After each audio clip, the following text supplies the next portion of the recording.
প্রিয় বন্ধুরা, একটা খামারের একটা বিশেষ কিছু দেখাচ্ছি, আপনারা বলেন তো এটা চিনেন কিনা।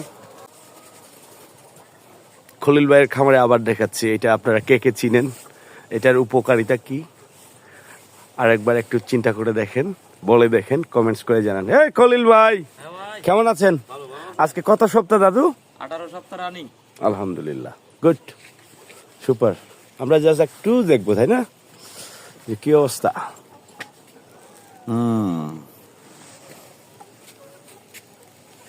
সুপার। খামারটাতে দেখেন পুরো ভিডিও জুড়ে কিন্তু একটা পয়েন্ট। হ্যাঁ, এটা বলেন, এটা কি, এটা কেন? যারা আগে দেখেছেন ঠিক আছে, কিন্তু যারা নতুন দেখতেছেন তারা আপনারা জানাতে পারেন। এ হচ্ছে খলিল ভাইয়ের খামারটা, অসাধারণ জোশ। 3165 না মুরগি, এরকমই। আজকে হচ্ছে 1800।